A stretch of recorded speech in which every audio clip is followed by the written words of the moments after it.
this ramble, I guess, about the Nintendo Switch. So, as most of you are probably aware, there was a recent event held by Nintendo kind of announcing the release date of the Switch, the specs, the price, all these sort of stuff. So I'm going to go through some of that today, and then also give some of my thoughts on the Nintendo Switch and just Nintendo in general, because for those of you who don't know, I'm a very late kind of adopter of Nintendo. When I was a kid, I didn't play Nintendo games. I didn't really have that many consoles when I was a kid. I was more of a PC kind of guy, and really my only experiences of playing Nintendo games are playing at friends' houses and stuff like that, and it wasn't even that much back then. So, I never had a GameCube, a SNES, NES, anything 3DS, Wii. I've barely ever even played a Wii. It's kind of crazy, I think, but there you go. And in fact, the first time I've ever played a Zelda game is on this channel, where I'm playing Wind Waker. So it's kind of weird, because I do own a Wii U. I will add into that. But I've been really excited about the Nintendo Switch, because I felt like it did something different to the other consoles. First thing I will say is I'm a PlayStation 4 owner. Before that I had an Xbox 360, and I love consoles. They're great, they're really simple. Switch them on, start playing games, all that simple stuff. PC, it's always going to be my thing, but I will admit that PC sometimes can be really, really annoying with certain things. But what I didn't want from Nintendo was for them to just release another console, which, and let's have a look at the Wii U. So, for example, the Wii U is an underpowered console that has a peripheral that really is not even that useful. The gamepad with the screen, it's just really bulky, difficult to use, and it doesn't really do that much in most games you play anyway, other than, say, an inventory screen or a map or something like that. So what I didn't want is for them to try and compete, say, with PlayStation or Xbox, but instead do something which was different and, like the Wii, because the Wii was very underpowered for its time, but because it had such a unique kind of input device, and they created so much stuff around that, it was an international huge hit, So I wanted them to do something different, and then I watched the trailer announcement back, I can't remember when it was last year, and I was like, wow, this seems great, because it's this kind of tablet type thing which you can take on the go with you, and then you can come home, you can dock it, and then you can play it on a big screen. And I was like, this is a fantastic idea. For me personally, this is brilliant, because I don't own a handheld device. I've wanted to get one for a while, but I don't particularly like the 3DS. I know, I'm just one of those people, I just don't really like it. Plus, it's really expensive still for a 3DS. It's been out for a long time, and in the UK at least anyway, you're still looking at kind of like at least 150 to 180 pounds for just a 3DS and like one game. And so I was like, I don't want to drop money on hardware that's pretty old. And the other one is the PlayStation Vita, but again, it's still very expensive. It's like £150 again for it, and let's face it, it's kind of died off. So, I wanted something which could kind of be both, and the Nintendo Switch, by all accounts, looks like it can be that, which is amazing. So let's go through some of the specs of it. So, the Switch has a 6.2 inch 1280 by 720 resolution multi-touch capacitive screen. What does that mean? Okay, so my personal mobile phone's I think it's got a 5.2 inch screen, something like that. So it's a bit bigger than that, which is fine. 1280 by 720 is HD, but it's like the lowest end of HD. Having said that, when it's on a fairly small screen, it will still look good. And resolution is certainly not everything. Like, I've played games on my PC in 2K which look worse than games in 720p. That's it. And Nintendo are, I would say, the masters of making games look beautiful in underpowered situations. So the fact that it's 720, whereas, for example, my mobile phone is a 2K screen, so it's 1440p. Doesn't really worry me too much. It does mean that it won't be that good for, say, browsing the internet on, or doing stuff like that, because you won't be able to get the kind of fine detail that you would, say, be able to on a mobile phone which has got a high-end screen. But that's fine. That's not personally what I wanted it for. I think most people nowadays, if you're able to drop, the amount of money on a games console, you've probably got a fairly decent phone. Even if it's like a few generations back, it's still going to be, still probably got a 1080p resolution on it, probably. So multi-touch capacitive, that's really good. I'm not a massive fan of touchscreen, but I like it when they kind of can combine both things.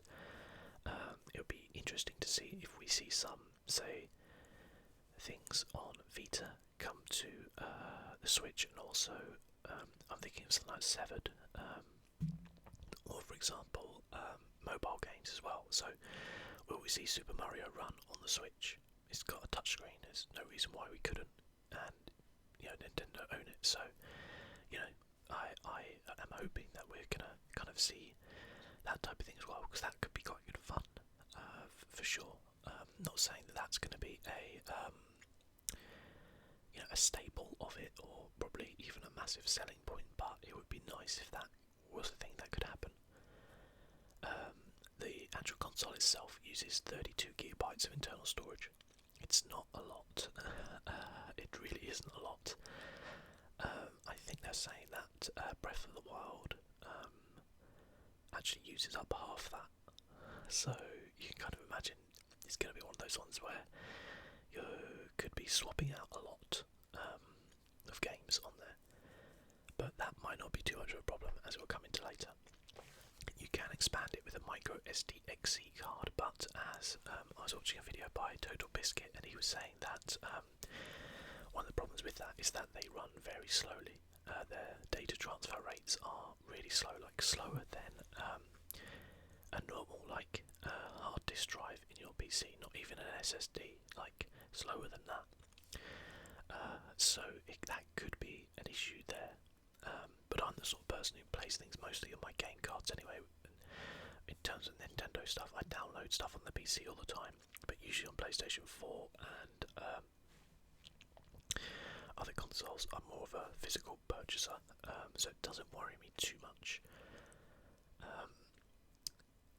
Now, the kind of interesting thing about the Switch, is I'll bring up a picture here, is the way the controllers work. So whereas like 3DS and the Vita, say, which are handhelds, they have controllers obviously attached to either side of the screen, or either side of the screen they do. I was trying to think about the 3DS there. The Switch, you can actually take the controllers off the sides, which is amazing, right? It's a really clever idea. Those controllers actually have like motion sensors on them as well. It's not like fully kind of like realised like Oculus Touch controller motion sensing, but it's pretty good, apparently, according to a lot of people who've used it. And there are some games which are going to be using that as well. Now, those two grips you can take off the side, you can attach them to what's called a Joy-Con grip as well, so you can use that as like a gamepad when you dock your Switch to play it on a larger screen, which is pretty cool. I like that sort of innovation. That's clever. And you can also use them as like individual controllers as well, so you can kind of play two-player games with one system, which is really, really cool. I like the idea of that. So it comes with all the other things you would kind of expect. You've got a 3.5mm headphone jack, I guess. Nintendo just lacked the courage to That's a dig at Apple there, by the way, in case you didn't get it. And also, I think the charging port underneath the bottom is actually a USB Type-C, which is pretty cool. In terms of battery life, apparently when it's on its own, it could last over 6 hours, but they're saying, like, if you're playing something like Breath of the Wild, which is going to be quite intensive, then it's going to last like 3 hours probably. One thing I would point out is, people are saying like, oh, it's not that long. I think it's fine for what you're doing. I mean, the chances are, if you're going handheld, where are you going to be somewhere without a plug socket for longer than 3 hours? Probably not. The other thing is, I think you should be able to use it with those kind of like battery packs. Like, I use one for my mobile phone. I just kind of carry it in my bag, can plug my mobile phone into it, charges it. I'm sure that will work with like the Switch as well, so you'd be able to get a good few hours out of that as well if you wanted to. I don't think the battery life is going to be too much of a problem. On there, it certainly sounds better than the Wii U controller. I think I always seem to have problems with that running out of battery for some reason. Maybe I've just got a faulty one, I don't know. But so far, all good. I haven't been disappointed with the specs on the system. It's pretty much as I expected it would be. It actually uses an NVIDIA Tegra chip in its processor, which is kind of like a very high-end like tablet processor. It's not as powerful as the PlayStation 4 and Xbox 360, but that's not too much of an issue, is it? Because as I said, Nintendo are often the masters of like bringing something out of a slightly underpowered system and making the most of gameplay and stuff like that. That's what they do best. They don't need to have a system which is going to be able to play 4K, games or anything like that, because most of their customer base, I'd say 95% of them, don't really care about that. So yeah, that seems pretty good. So far so good. What are the downsides? Okay, so the downside is the software that we're getting for it. So the release date of the Switch is March the 3rd, which is a lot sooner than I expected. I expected it to be towards the end of March, to be completely honest. So March the 3rd is actually a lot closer than usual. My first thought was, oh my god, I've got to finish Wind Waker by March the 3rd. So that's, at least I know, though, I guess, because The Legend of Zelda Breath of the Wild is going to be a launch game on Switch. So March the 3rd it will be out on Wii U as well as Switch, so don't worry if you just have a Wii U and you're not getting one. Because it's going to be out and it looks brilliant, like it really does. I'm really excited for Breath of the Wild. I hope it's really good. From what people who've been playing it, demos, things like that, everyone's been saying, yeah, this game is legit, it's really good. Obviously no one's played through the full thing yet, so you don't quite know for sure, but it seems to be pretty good. The one thing I will say about the system itself is when you play it on the go, you're going to be playing at 720p. When you dock it, it goes up to 1080p, and you actually get a performance increase. So that's something to bear in mind as well, which is pretty cool. I think it would be quite annoying if you were playing at 720p on a big screen. So that's really good. Pleased with that. What else do we have? We have a game called 1-2 Switch, which comes out, which is kind of like a collection of mini games using the Joy-Con controllers, the motion sensing and stuff like that. Looks fun if it's kind of like two of you playing. I think you could enjoy that, but it's not really like a selling point. I wouldn't even compare it to something like Wii Sports, because that was kind of like probably the best game on Wii, and that came free with the system. But I guess it's there to, for people to enjoy. I don't know. I have this weird feeling 1-2 Switch is going to come free with the system, but we'll see. I mean, actually, it's not, because it's slated for. It's listed as a price, so I guess it's not. It's a shame. Another one we've got is called Has Been Heroes, which is kind of like a turn-based like RTS kind of game. Looks a bit like Darkest Dungeon, but with a more kind of light-hearted, cartoony style. Nintendo haven't specified a date yet. They've just said March, so it's kind of roughly a launch title-ish. Not really. Other one is Just Dance, which I could not care less about. Snipperclips is a little kind of puzzle game where you cut pieces of paper into different shapes to solve each conundrum. It kind of looks a bit weird, but apparently it's a lot of fun. People who've been playing it at the Nintendo launch event have said that this is actually like really, really good fun. So that's pretty cool. Super Bomberman R is coming, which is amazing. Again, this is March, so it's not necessarily a release title, but within the first month is okay, I guess. So everybody probably knows Bomberman, Super Bomberman. It's brilliant, fun games, amazing. You can have up to like 8 players online, which is great. The other really cool thing as well is with the Switch, you can have like a kind of a LAN connection between up to 8 of them together, which is really, really cool. So you can kind of take it around your friend's house, have a little Switch party, play like Bomberman. I think that would be so much fun to do. And that's just something which you could never in a million years do with a PlayStation. Are you all going to take your PlayStations around to each other's houses and start playing games? All 8 of you or whatever. It's never going to happen, is it? So, of course, you're going to need like 8 plug sockets to charge all the switches. But I guess that's something you can get over. Another one is the JRPG I Am Setsuna, which is coming in March. Again, don't know too much about that. Kind of looks fairly cool. Not sure if it'd be up my street, but I'll be looking at it. And then we get to games which are releasing a little bit later. So Mario Kart is coming April 28th. This is Mario Kart 8, but it's like an upgraded version. So they've got like new tracks, new characters, all this kind of stuff. Apparently it's going to be running 1080p, 60 frames per second, which is really good.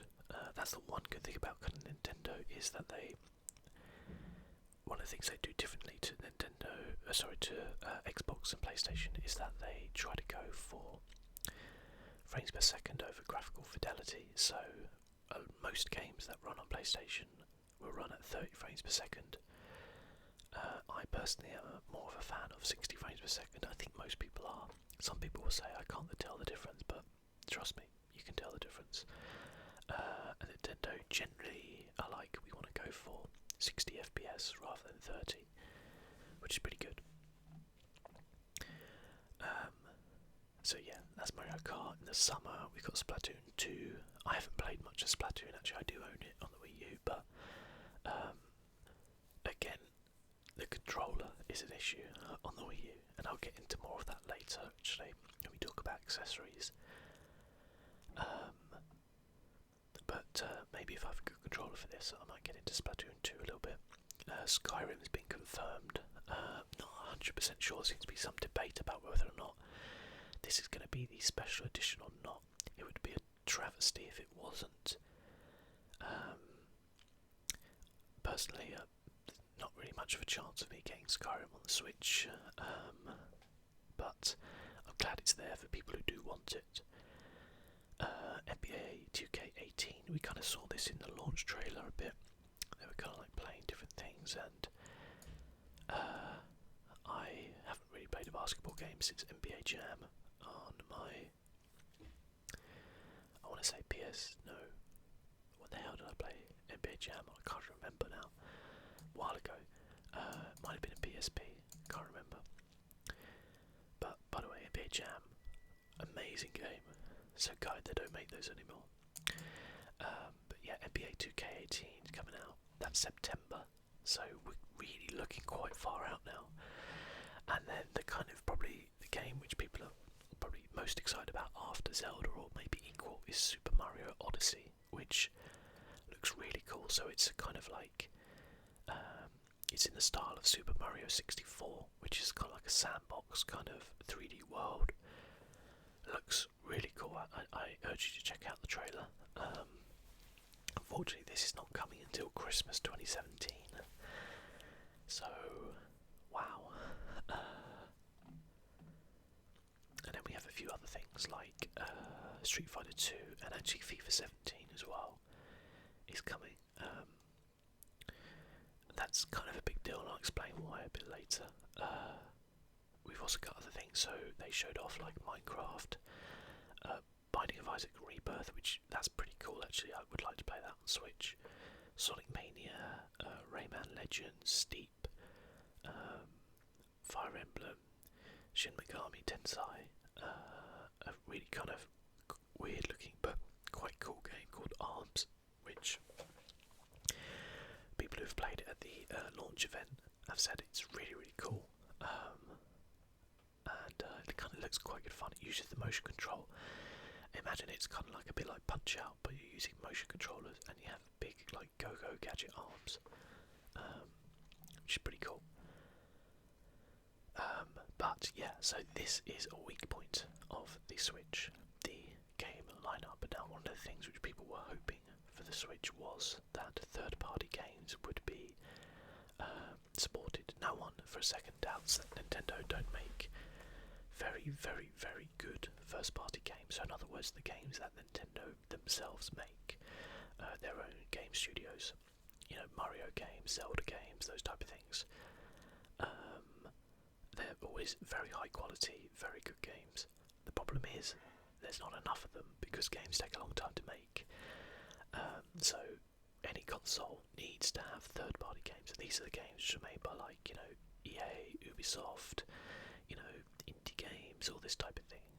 You know, you look at PlayStation 4, you know, they've got their big first-party games on there. I guess you could kind of call, or shall we say, exclusive games. So Uncharted, Last of Us, you know, things like that. Horizon's coming up, Gran Turismo, stuff like that. They're the games which make people turn around and go, oh, maybe I'll get this over an Xbox. But they also have to have those other games in there, you know, the Assassin's Creeds, the you know, the sports games, the EA sports games, the Mass Effects, all that type of thing. In Battlefield, Call of Duty, stuff like that. Because, you know, if your PlayStation doesn't have those, you're just going to buy an Xbox, aren't you? You're going to be like, why would I spend this much money on that? And that's always been the problem with Nintendo consoles in the last couple of years, but probably since the Wii. Although, as I say, the Wii was a massive success. But the thing about the Switch is that it feels like a second console. For me, that's what it will be. And probably for a lot of people it will be as well. And that's not necessarily a terrible thing because the PlayStation and Xbox have been out for a long time. You know, maybe those people have got around to the point where they're like, yeah, I'm ready to drop some money on something else a bit different, a bit new. But if you're kind of like, okay, I'm looking to get a console, I've got £300 in my pocket, what am I going to get? Like, in all honesty, are you going to be like, yeah, I'm going to go for the Nintendo Switch with that launch lineup? Like, you're going to be playing Zelda for a long time with nothing else, really, until like Mario Kart in April, end of April. That's going to last you until Splatoon in the summer, and then that might last you until you play Skyrim in autumn, and then that might last you until, yeah, that's not a lot of games now. Don't get me wrong. I know, like, sometimes you have to imagine yourselves in other people's shoes, and other people may not have the money to spend, and they probably just want a game which they can play for a couple of months or something, drop it in out of and enjoy it. And I think the Switch would be a really good prospect for that. But if you're a more kind of core gamer, you know, somebody who probably buys a game a month or a couple of games a month and plays, you know, or even more than that, where is the incentive to get the Switch? Personally, I don't feel like there is one. If you're a core kind of gamer and you already own a PlayStation or Xbox, then the Switch looks like a good kind of second option for you, where you might be like, okay, I fancy doing something a bit different today, you know, and I think that's where it comes in and can be really, really, really strong. That's certainly where I'm looking at it for. Now, having said that, I think they have the opportunity to also do something special if they can get these third-party partnerships up and running. So I mentioned FIFA 17. That's quite important. If you're from America, you might be like, why the hell is FIFA important? That's like, what is that? Well, FIFA is a football game, and it's massive in Europe. Like, it's huge in Europe, okay? You don't understand how big it is. It's like Madden plus NBA in America. And I was thinking about this, I was like, hang on a minute. Being able to play FIFA out on the go would be really, really cool. Like, go around to a friend's house, you've both got a Switch, you can play against each other, or maybe you're going out to somewhere else and you're on the train or a plane and you want to play FIFA against somebody who's got a Switch. That could be really, really good fun. There's not that many details on the way or how it's going to work, and if it's like a really inferior port, then it could suffer, but it could also be a good turning point, and I kind of extend that to anything else like NBA, Madden, stuff like that. That could really, if you can get a good quality, like near as good a quality, like 98% of what you have on a console on the Switch, maybe just the graphics dialed down a touch, but all the other game stuff involved in there, then you could be onto a real winner if they can get that going. Whether or not they can with the power of the Switch and things like that is going to be another question which is yet to be answered. So let's get down to pricing. Okay, so the Nintendo Switch is going to cost $299 or £275 in the good old UK. By the way, current exchange rates, $299 actually equals £245. So in England we get screwed over on things, okay? So bear that in mind if you complain about prices of stuff. We get utterly screwed. In terms of the price of the console, I think it's just about at a reasonable level. Any higher than that, I think it would have been a tough ask. You can get a PlayStation 4 for $299. I think you can get Xbox with $279. Also, they come with a game. Nintendo Switch doesn't. So bear that in mind. When you buy it, there are 0 games coming with it. So you have to then spend another £50 to £60 on a game. So that's asking for an investment, really. So to play it day one, you're looking at £360.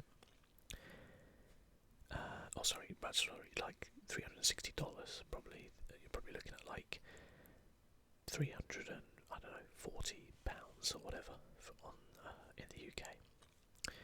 So it's a big ask. The biggest thing though that annoys me is the cost of the accessories. This is ridiculous. Okay, so for the Pro controller, it costs you $64.99. That's pounds. What the hell is that for a controller?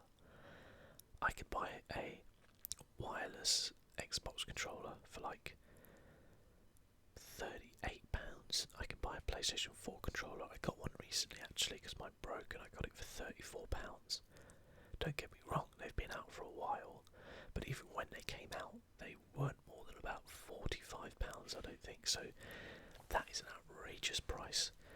And by the way, Nintendo hardware, it doesn't drop in price. I was looking for a Pro controller for the Wii U, and it's still like £50. It's ridiculous. I don't know what they're thinking. Now, say for example you broke your Joy-Cons, you need to get some more.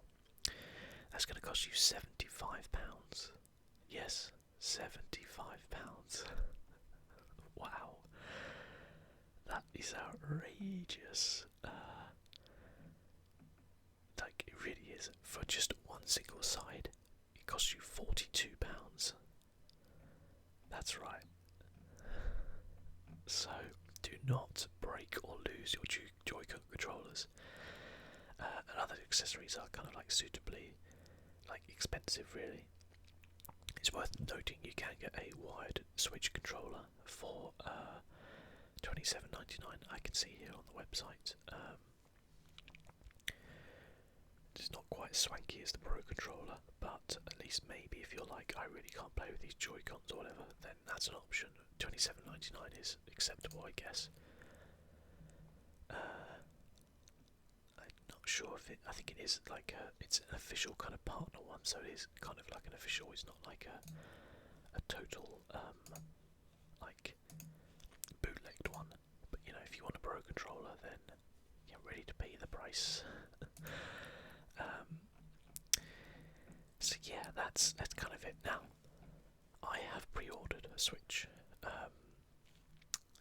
despite all of the kind of negatives which are in there. I believe for me personally, I will get a lot of use out of this, and I will enjoy it a lot. The reason being is that I'm not looking for something which is going to be my main console, so I don't mind having to wait for games across the year. You know, even if maybe this year I just get Legend of Zelda, Mario Kart, you know, Bomberman, Splatoon 2 and Super Mario, I'd be fine with that because I've got my PC, I've got my PlayStation 4, you know, that's fine. The other thing is I don't have a handheld gaming console, so I've been looking for one of those for a while, as I said, so this is kind of ideal. It's right up my street. I'm really looking forward to it. If you were not in that same situation, then I totally understand it might not be for you, or you might be wanting to wait around for a little bit and see kind of what other things are going to be announced and stuff like that. So I guess it swings around about. For the record, I ordered the one with the different coloured Joy-Cons. There's like just one which is just grey, like you've seen. There's one which has like a blue and a red Joy-Con, and I got the one with the blue and red. Hopefully, fingers crossed, it's going to come on the 3rd of March, but let's face it, Nintendo does not have a very good track record with hardware. Anybody who's still trying to get an NES Classic will tell you that. Just don't bother, basically. I saw on Amazon the pre-orders were like sold out by, you know, the afternoon after the announcement, basically. So either they're just kind of trying to be a bit cautious and see what demand is, or they've done a Nintendo and they just won't have enough at launch to satisfy demand. So yeah, it's interesting. As I've said at the beginning, I'm not someone who's been around Nintendo a long time. I always kind of looked at them with a little bit of, I don't know, really. I kind of felt a bit sorry for people who had Nintendo in the past, because I was like, oh, it's just not as powerful, not as good. But since having one, I've learned that actually it's not really about the power. They do a lot with what they've got. It's more about the gameplay and stuff like that, and they do that really, really well. So I'm hoping that this, like, it's a kind of a leap of faith. The one thing I will say is, like, hardware-wise, like, if you kind of get it and you don't like it, you can return hardware usually, or you can sell it on for pretty much what you paid. Software is obviously a different issue. I pre-ordered Breath of the Wild, but I haven't pre-ordered anything else. I'll wait for reviews and stuff like that for everything else. Breath of the Wild, though, I'm pretty confident it's going to be good. I could, of course, just play it on the Wii U, but I really hate that controller so much that I don't want to play anything else on it. And I don't want to obviously buy a controller for the Wii U because it's redundant, so in some weird ways I had to kind of get a Nintendo Switch for my own sanity. Yeah, so I think it's really exciting. A new console coming out. We haven't had one for a good few years, have we? Hopefully some kind of new innovations. The other thing is, though, I was thinking, like, are people really going to, like, take their Switch out and about with them? Like, sure, if you're going on a plane or maybe a long journey, you might do. But are you really going to be like, oh yeah, let's go down the shops, I'm going to take my Wii and play it on the bus and stuff like that? Because you're going to get mugged, aren't you? Like, someone's just going to be like, I'll take that. That's like £300 worth of stuff. It's kind of like the same as, I guess, taking an iPad on the bus with you or something like that. You just don't really see it, do you? But I don't know. Maybe that's just me. Because personally, I just want a handheld so I can just like play in bed. I'm just lazy like that. So like, I don't really intend upon taking it out and about really, unless I go on like a long journey or something like that. But I guess we'll see. Anyway, I'd love to know what you guys think, whether it's something you are looking forward to, whether you pre-ordered it, whether you're just like, no, I'm just going to stay away from it. It's not, not interest me, or whether or not you're going to be like, I'm going to play Zelda on the Wii U. From what I've heard, by the way, the Switch version of the Wii U are not too dissimilar, so I don't think you're getting like a downgraded proposition on the Wii U. I think you're just getting perhaps a little bit of frame rate increase on Switch, and maybe just like a little layer of polish or something, but other than that, what I've heard, there's no difference whatsoever, so yeah, I guess we'll see anyway. But I'll definitely be doing like an unboxing video on it when it comes along and stuff like that on it, so I'm kind of excited to have a look at it and try it out. So thank you guys for watching and listening, and I'll catch you guys next time.